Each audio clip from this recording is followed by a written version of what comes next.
I'm back. It's actually another day. Climbed up the mountain a bit.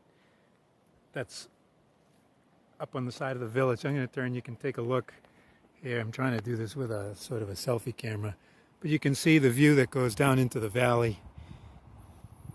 Or a little further up, you can get a view of. We're on the coastal side of the Andes Mountains, and the weather here is subtropical to tropical in certain ways. But you can see all the way down, you get a view from when you're further up the mountain of the valley and the pueblo that's down there. I hope that's coming out. And the mountains and valleys is another sort of analogy I like to use for the pecking order. So it's this sort of idea that we get differences and then we recognize some differences have a sort of, we can say some are better than others, and we start to make a pecking order. And we can't reconcile the pecking order with love, which wants equality. Love needs equality in order to exist. So it's the age-old struggle throughout all of human history, that reality. So you have this sort of side of us that sees sort of the pecking order, another side of love. So there are kind of principal things that we look for in life in certain ways. In the mountain is power, wealth, or property, money, you can lump that in. Another is comfort and pleasure. And another is fame, recognition, getting sort of to be the, getting attention. So that getting a good position up in the mountain can give us those things. And see, all of those things are actually good in and of themselves. There's nothing wrong with them. The problem is when we look for them just for ourselves, and then they get out of whack. When we're focused just on getting it for myself, or mine, just my family, or just my people, then it gets out of whack, and it gets distorted. You kind of become a caricature of what those things are meant to be. But if we instead, when we look at it in a sense of equality, of love, and sharing, when we look for those things not just for ourselves but for others as well, then we have to be open to sometimes we're not going to get those things. We're going to get enough of them overall. So we sometimes have sometimes we don't have as much power as we want, but sometimes we do. But we always have the idea is we have enough that we need, and others have it too. And what that does is opens it up to something that's more transcendent than just those things themselves. In other words, a different type of power, a different type of wealth, a different type of fame, a different type of comfort. And that's something that's a little more transcendent and deeper and deeply satisfying. And that's what kind of, you might say, is the key to happiness, is that when we look for getting enough of those things in a balanced way and sharing and looking for those things for others as well, and what I'm getting at is when we don't make the mountains and valleys of the pecking order, but we use those differences to work together so that everyone gets enough of this, we get a more sort of transcendent or deeper manifestation of those things that give us a deeper sense of happiness and meaning in life. Just looking at the income side of things and property, it never really occurs to us that there might be something wrong with the fact that someone can make this much amount of money and another person makes that much amount of money, and they may be doing, working with all of their ability. They may be doing something they really have a gift and a talent for. You might have artists that come to mind, great talent, but there's no money in it. Whereas someone else might be doing something that they enjoy, but they're making a vast amount of money. The mountains and valleys show up in property, in that income, and in property as well. It doesn't really sort of occur to us that, hey, maybe there's something wrong with the fact that there can be a giant mansion for some people that's hardly used throughout the day, and there can be a tiny apartment that might have 2 families in it or a large family in it, squeezing to make it along. It never occurs to us that there might be something wrong with that. We just have accepted the mountains and the valleys. And what it seems to happen in the States, that trying to reconcile the love and the equality with the mountains and valleys is, we've basically said everyone should have an equal opportunity to enter into the pecking order. Basically an unequal system. So that's kind of how, it's turned out after these couple centuries. It's landed there of this trying to make equality for opportunity to enter into and climb the mountain, which in and of itself is, once you have mountains and valleys and you get a pecking order, people can't see other people as equals, and it generates things like racism, sexism, and all the isms, and so it goes against equality. So it's this sort of contradiction, and everyone is wrestling with it, I think, now, and I think that this is what kind of divides people, is this struggle to, like, what's going on? But it's, the ability to start to look at, hey, how does equality fit in with the differences that we have? And so, the ability to kind of take a look at, is it going to be about climbing the mountain in our life? Should I have an equal opportunity to climb the mountain? Or do I see in that having the mountain in and of itself, mountains and valleys, maybe that's the problem. That the problem is that we have a pecking order, and saying we have an equal opportunity to enter into it and climb up it is a contradiction in and of itself. Because then it just leads to, hey, more discrimination. You have employers that say we don't discriminate based on all of these things. Come and join us, but you have a different salary. People have different salaries for different things that they do. So inherently there's inequality, and we're going to say we're not going to judge anyone by inequality. It's a contradiction. Of course there's discrimination in it. It's inherent to it. And so, but we try. And that's the idea, is we're wrestling with this. And glad to see dialogue happening and all of that. One of the things I'm just going to share is just from the faith side of things, the scripture is John the Baptist comes in the beginning of the coming of Christ. And the preaching he's doing is from Isaiah, make the mountains low and the valleys filled in, and the roads straight. And then that's going to be a way that, and the idea is that way that God can come in. Hola! Hablamos luego. Hablamos luego. Luego. Voy a subir. So that's another, right in the middle of climbing the mountain. So, anyways, I have a meeting with him a little later. I'm actually going up to his, he has a place that he stays. So, but that coming of Christ is, the whole idea is that you have to first level up. You have to first lower the mountains and to fill in the valleys, because that's the idea, is then you'll see God. Because God, or if you want to use another word, love can't enter in and move around.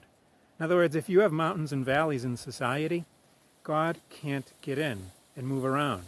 He might get in, but he's kept in a corner, or he's kept in a certain little place. But God, love, can't get in when we have mountains and valleys. And this is the kind of like, that's why John the Baptist comes to prepare the way, is to kind of get people to level up. And then that way, God can come in and love can start to come in and have this action. So, we have a sort of a mindset that we've embraced, that it's okay, and it's part of our life to enter into the system, work for equality, to embrace that system and climb the mountain. That's the key for us, that we can. And I would say, hey, why do we have mountains and valleys? And that's going to be the source of why we have inequality, and that's going to be a source of why love has a hard time flourishing, all of the conflict, and why, as some people complain about, hey, God's not around. Well, if we have mountains and valleys, you can't get in and move around. So I'm going to finish up another few words when I start to climb further up the mountain. To start to just take time to think of those things, it really needs sort of like a time out in life, a pause. And that's kind of what, amidst the stress and the threat, the danger, and the real kind of, sort of in some ways, shock of what's happened with the pandemic and time out, there is and can be an opportunity to take some of the pause and rethink some things.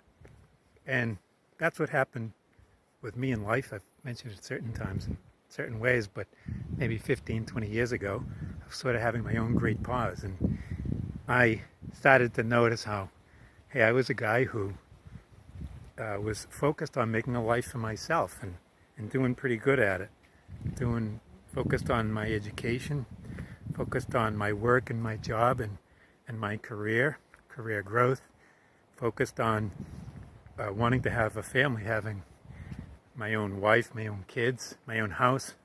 I had my own property and a nice place in a nice area, and having my own money, getting my retirement account squared away, savings, investments, stocks and options, and understanding the whole investment side of things, as well as friends, having a lot of my own friends and people that are probably watching this, and wonderful, and a lot of great things, and those are all a great part of life. But then when I started to pause, I started to notice that just it wasn't there was something really missing. And so later on, I started to think about what I had mentioned before, is that, hey, why am I climbing the mountain? And this kind of getting these things that I wanted for myself, it wasn't quite satisfying the way I kind of thought or had wanted. And something happened in that sort of great pause. I had my, as I described everything, car and work and so forth. So during the pause, something else happened. It was taking time out to look at things. So one of the things that, and probably two important things that I needed to have in the pause that I had, was I wouldn't look at myself unless I felt safe to do it. No one ever accused me of anything. I felt that, I felt a sort of sense of, you might say safety, I would call it in a sense of unconditional love. So there's a sense of this relationship with love with God, you might say. For people who have faith, would say it's a relationship with God, it's an encounter with God, and people can have their different ways of looking at it. But what's important is that the human person we won't look at ourselves unless we feel that it's okay to see all parts. It's safe to do so, because we grow up with an image of, from the time we're children, a certain image of authority that largely comes from, not always, but in a large part comes from the pecking order. So if there's something about me that's not so good that I need to look at, I'm going to get pecked, and it's going to hurt. And to open up is to become vulnerable. And so the first thing that's needed is an experience of an unconditional love and a mercy, a sense of forgiveness. So otherwise, I would never look at myself out of fear. I don't want to see all that. Why? And you know what? It's just, it's something that a person in vulnerability wants to, and rightly so, protect. That someone else is going to accuse, someone else is going to kind of push them down even further, and you're going to get hurt, and you're going to lose, especially what's it like to come down the mountain. I don't know what that's like, to actually go the other way, and it's all new. So we need, one thing is this feeling of unconditional love, that we're not going to, if we lose something, we're going to still have something else. We're not going to lose what we're really looking for, which is happiness and life and love. We're not going to lose that. And the second thing is that I needed was a model, like an example of, okay, if I'm going to do things differently, I need someone and something that inspires me to go different ways, because I don't want to do it alone. I don't have to figure it all of it out by myself. It needs to come from me. It's going to be my own version of it, and that's authenticity. But I also need a model. And I found, for me, it was finding and this isn't meant as an evangelization, in this person of Christ. And this is so, my focus was on that, and for those two reasons, that I felt personally that I had love, an unconditional way, a way that I could actually open up all the way to the bottom of who I am, and I could start to look at myself because I wasn't being judged. And you've seen that passage, John 3:16, it's probably been around. But that's, it says God sent his son not to condemn the world, but the world might be saved in this language. But the idea is God doesn't come to judge. Like God sends Jesus here because you're reconciled now. And it's just a matter of trusting and opening up and accepting it. And so you're reconciled. What that means, it means that you can have a place to open up. And you can start to open up and then begin to reconcile with other people according to what your heart is guiding. And as you go, to your own degree and where you're at. But in that sense, those two things to see if, hey, if I'm going to look at myself and I'm going to think about, hey, I'm missing something, and I'm going to have to kind of admit that, and I'm going to now start to look at how I might take a different path, I need to have a model. So I found those two things, and that's what, for me, made it possible to be able, during a pause, to begin to feel okay. Okay to look at things, okay to rethink some of my life in the stages when I was ready. So, sometimes I encourage people always in the time to take the time out and get away from where you find a lot of criticism, where you find a lot of accusations and accusing. Why? Because you need to feel safe to be able to admit that you're wrong, because the time and alone is to be able to have that. So you can't come from outside. Luego. Ah, nos vemos luego.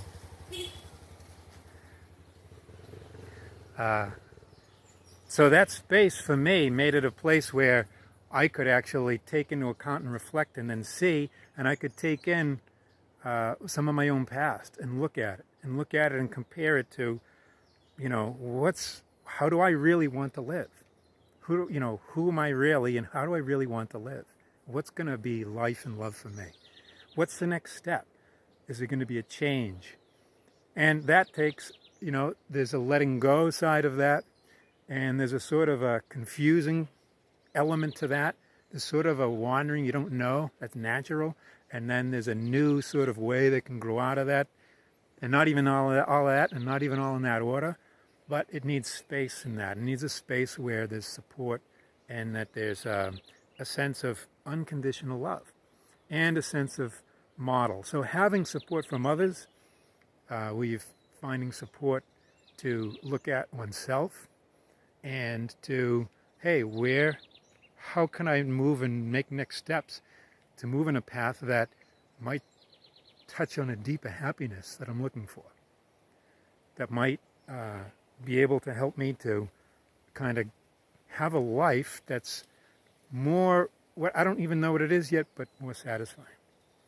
So this time in the great pause can be a time for that. And I'm going to be reaching the end of my journey. I'm going to be heading down the mountain in a moment.